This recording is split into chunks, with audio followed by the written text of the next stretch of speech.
Hey, what's going on, guys? It's your boy Tim Aslan here, back with another crypto video. Let's get right into it, everybody. I hope you've been well. So, in the last video, which was last week, we were down in this region and we were coming up to this very, very important point of control, which is this red line here. And that's where I said, guys, this is the most important area because it's going to decide if we reject again or if we go up and create a all-time high. And as you can see, we blew through this area and yeah, made a new all-time high. So that was great for the bulls on Bitcoin. Unfortunately, alts did really not do much during that, and I know all of us have a lot of alts more than Bitcoin, which is frustrating. But don't worry, stay patient.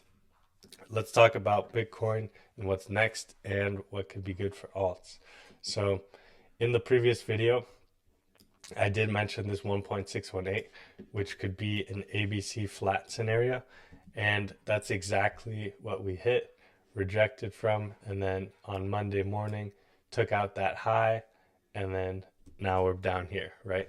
So this was actually a really clean swing failure, and it would have been a great short if I was around during that.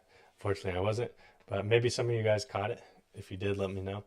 The other thing that was kind of nice was it's almost a perfect parallel channel from these highs right here. Just smacks it and then comes down.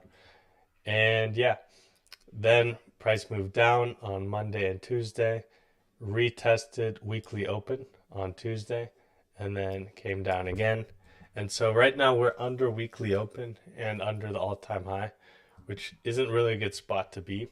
However, the more we consolidate in this area, I think the more bullish it is, because if you recall on these previous two all-time highs, when we made the all-time high, it was just a straight nuke down. Here, same thing. Everyone gets excited. We took out this high and then nuke. It wasn't like some choppy consolidation and then down, because typically when we do an all-time high like this, a lot of longs come in at the top and they get trapped.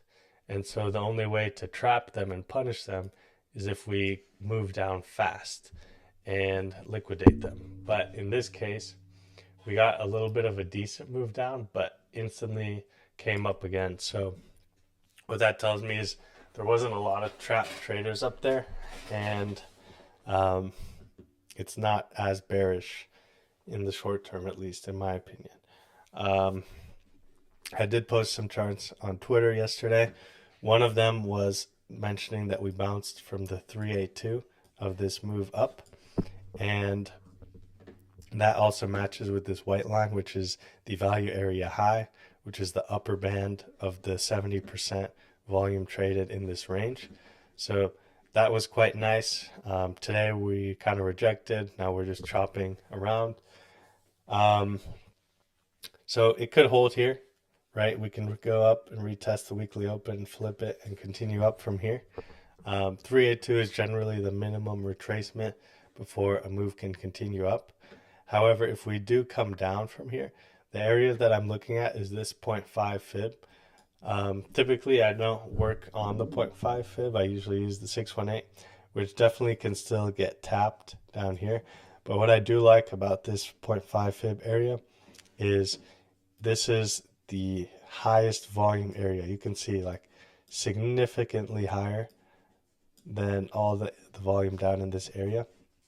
And you can remember this area rejected us 2 key times right here. And so it's a strong rejection that we can turn into support. So if we come down here and hold it, that would be phenomenal. And so I would look for long trade ideas around this area.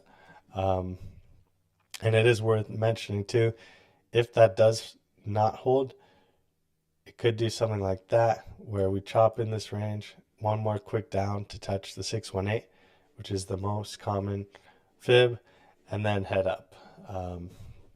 So just this general area to me looks really good. even the 702 and 786, like the 702 matches the monthly open. Typically, I've talked about this before on the channel, but let's say you see the monthly open is here. We just like rocketed away from it. We never got to retest it.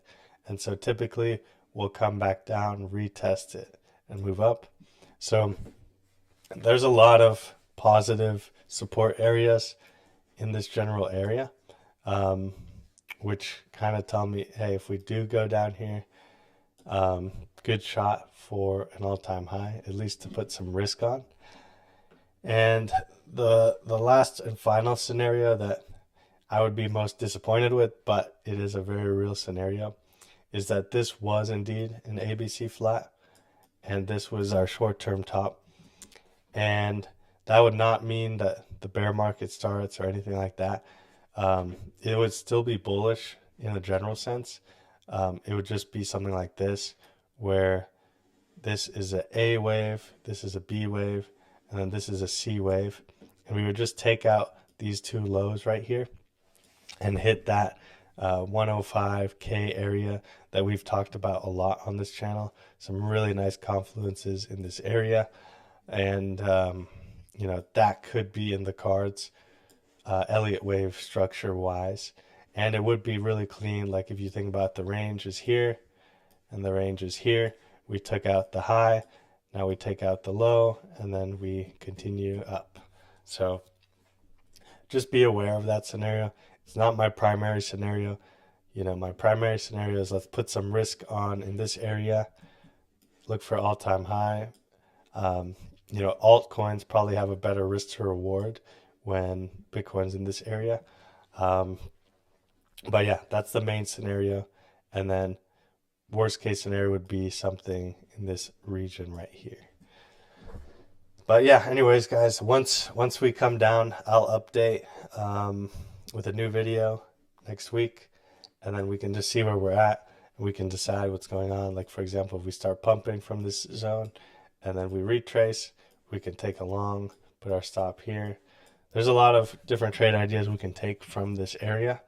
But yeah, if you guys have any questions, leave them below, and I look forward to seeing you in the next video.